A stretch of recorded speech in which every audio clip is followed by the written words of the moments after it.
Hi, good evening, ladies and gentlemen, whiskey drinkers of all ages.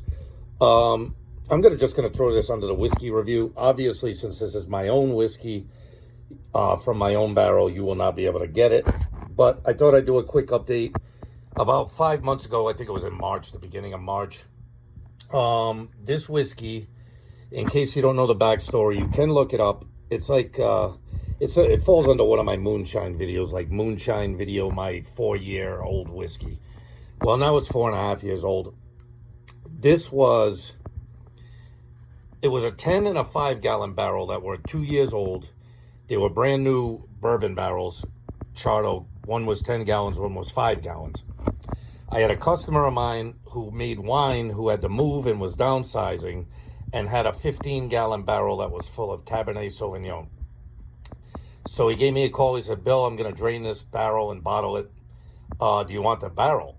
Or else, I'm just going to get rid of it. I said, yeah, I want the barrel. So he's like, all right, my son's going to drain it tomorrow morning. Come by, late morning, and I'll leave the garage door open. Just come and pick up the barrel. So I pick up the barrel that had just been drained a matter of hours ago, if that much. And I didn't know what I was going to do with it because you can't just leave a wine barrel and go rancid. And then it dawned on me, well, I have a 5-gallon and a 10-gallon barrel filled with a couple-year-old bourbon type recipe. Probably it wouldn't qualify as bourbon because I use too much malted grains. So I said, I'll dump them both in there. That way I don't have to worry about preserving this barrel or it going rancid. So within probably less than 48 hours, probably 24 hours later, I had those two barrels dumped into the 15-gallon wine barrel, and they proceeded to stay there for 9 months. So after about 9 months, I mean, as you can see with this, it is dark. This is 4.5 years old, going on 5 years old. I mean, this crap is dark. So after about 9 months in that wine barrel, I knew I had to get it out. It was getting a little too much of that wine flavor. I'm in the process of refilling that 15-gallon barrel. Hopefully the next batch I put into it won't be quite as dark or take as much of that color and flavor. But I've got to make up my mind. I've got to keep checking this about every 6 months. Like I said, come March, it'll be 5 years old. It's 4.5 years old now. So I'm not sure if I want to drain it in summer or winter. So I'm going to keep changing it. If it's no good, I'm just going to leave it in the barrel. But I really would like to have that 10-gallon barrel back. I'd like to, since it's used, I'd like to do a single malt in it. But it's all going to depend on how this goes. So, you can tell from the color, after 9 months in that Cabernet barrel, it soaked up a lot of red. And after 4+ years, that Cabernet barrel was an American oak charred barrel. So he purchased a charred American oak 15-gallon barrel and filled it with Cabernet Sauvignon wine. It was the only thing that was ever in that barrel. So that is an American oak charred barrel, so it's not like it's French oak or anything weird like that. So this thing is spent, and then of course after 9 months, I took it. By that time, I didn't quite fill up that 15-gallon barrel. There was probably like 13 gallons in there. I had lost Angel's share in the other 2 barrels, and then over the course of that 9 months, a little more Angel's share left. So when I drained that barrel, it was enough I put it back into the 10-gallon used bourbon barrel that had originally gone into that 15. I know this gets convoluted. So all that stuff that was in that wine barrel for 9 months wound up back in the 10-gallon barrel. And I might have had a couple, a half gallon or a gallon of it left over and just drank it over the course of time. So it's back into a 10-gallon used, bourbon barrel. And I'd like to have that barrel back. So I'm checking it every 6 months. It's getting so dark. I mean, it's like at this point, I don't know how much longer I can leave it in there before it turns black. You know what I mean? Holy crap. I've never even seen a whiskey that dark. But since it went into the wine barrel, obviously a lot of that color has to do with the wine. That's why it's got that reddish sort of hint to it. And then, 4 years in a whiskey barrel is no joke either.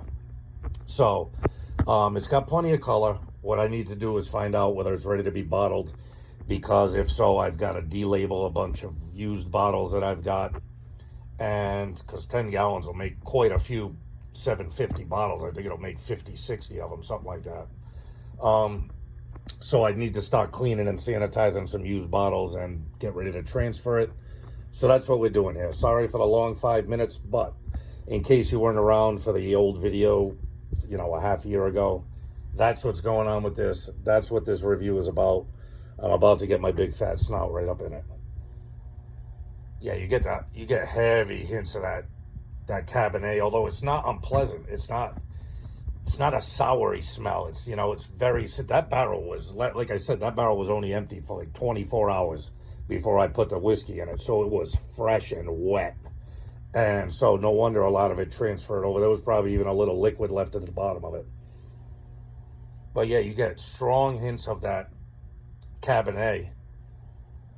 You still get some of that bourbon character. Like there's still that kind of cinnamon, spicy, like baking spice scent in the background. There's not a lot of ethanol coming off of it. Oh, and I proofed it out. It proofed out at 106. So it is 53% alcohol. I was barrel proofing it down over the course of time. Not a lot, but I didn't want to risk doing any damage or proofing it down later. So slowly over the course of time, I was pouring in, a quart of water here and there into that barrel to barrel, what they call barrel proofing it down. You know what I mean? Instead of waiting till I took it out of the barrel and then try to proof it down, I was just slowly barrel proofing it down because I didn't want it at cast strength anyway. It probably went in at 130, 140. I didn't want it that strong. It's down to 106. That's fine. It's over 100 proof. 53% alcohol isn't any joke. So, I could even proof it down even more if I wanted to. So there's not a lot of ethanol on the nose, and it's at 106 proof. Yeah, it's got a pleasant enough, that wine. No matter what, I'm never going to be able to take it back. You're never going to get the wine smell out of it after I put it in a wine barrel. Hopefully the next batch that goes in that wine barrel won't get too overpowering. It'll just have the hint of it. And this one isn't overpowering, but it's there. It's not like a hint of it. It's like you get that kind of grapey cognac kind of smell to it. But it's nice. It's pleasant enough. Not ethanol-y. You get to still get some of that bacon spices you get from bourbon. What you're not getting is like vanilla or honey or anything like that. Like the wine has overtaken the scent profile. All right, well, we're not here to sniff it. It's a pleasant nose. It's not bad at all. It's not bad at all. Whether or not it's ready to be drunk and ready to be bottled, we're about to find out. Let's go.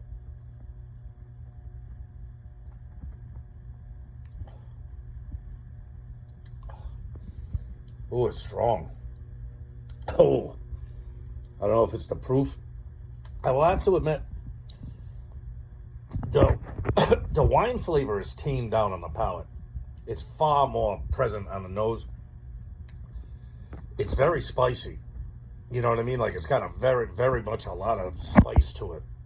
Like a normal barrel spice you get from a bourbon barrel. And it's hot. It's drinking hot.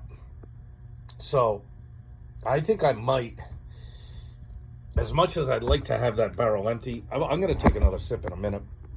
But ooh, that's got some burn to it when it goes down too. Doesn't taste young. In fact, it tastes kind of strange because it is strange. It's bourbon that was finished in a wine barrel. But it's not quite mellowed out as much as I'd like, even though it's 4.5 years old. I think I'm going to want a little more time in the barrel, but I'll get one more sip. Ooh, that first one hit me. I don't know if I wasn't ready for that 106 proof or what. I haven't had one that high in a while. Probably the highest I've had in a while has been like 50.1, 50.3. That 106 proof, oh, that fucking jumped up and bit me. I said it's got a good viscosity to it too. I don't know if you're gonna be able to see it in the glass. Yes, you can. Look at them legs. They don't even want to come down. So it's got some mouthfeel. It's got some thickness. There we go. It finally came down. It's got some oomph to it, and it's got, that 106 proof it's jumping. It's playing right at its proof point, or maybe above. Yeah, the nose is nice. It's not as harsh as you would think it would be, having been in a wine barrel. It's almost got kind of that grapey, pruny plum smell, deep, dark plum, overripe plum smell to it. Kind of like a cognac. It's almost got a cognac nose. But it's not French wine, it's American wine, obviously. Well, I don't know, Cabernet Sauvignon sounds pretty French, but it was made in America. Yeah, it's not an unpleasant nose. All right, one more sip.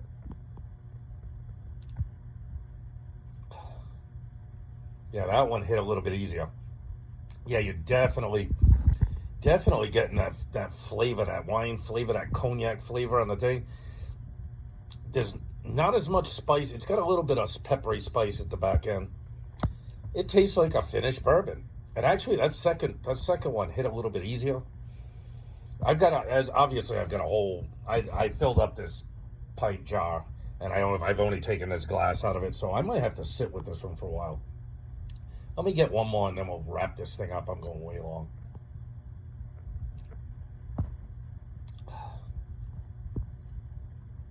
Yeah, it's nice. It's not perfect, but it's not overly. It's not overpowering with the wine, but it's not quite nearly as smooth and rounded out as I'd like it. So I think we're gonna leave this video unresolved. Sorry for that. I think I'm gonna sit down with this for a little while, or maybe let it open up a little bit. Maybe think about it, because I really would like to empty that barrel, and I've got no guarantee that it's going to get better with any more age, although I'm not afraid to let it sit there either. So I think I'm going to wrap this one up by saying I'm undecided. I'm going to sit with this jar a little bit longer. So sorry about that, but maybe I'll make a short follow-up video within a week or so after I sit down with this for a little bit, because it's kind of, that first one hit me hard. It's got plenty of proof to it. The smell isn't so bad. Is it taste where I want it to be? No, but I'm not really sure where the taste should wind up with something like this. You know what I mean? So I'm going to think about it. I'll get back to you. Hey, be good, people. I'll see you in the next one. Later.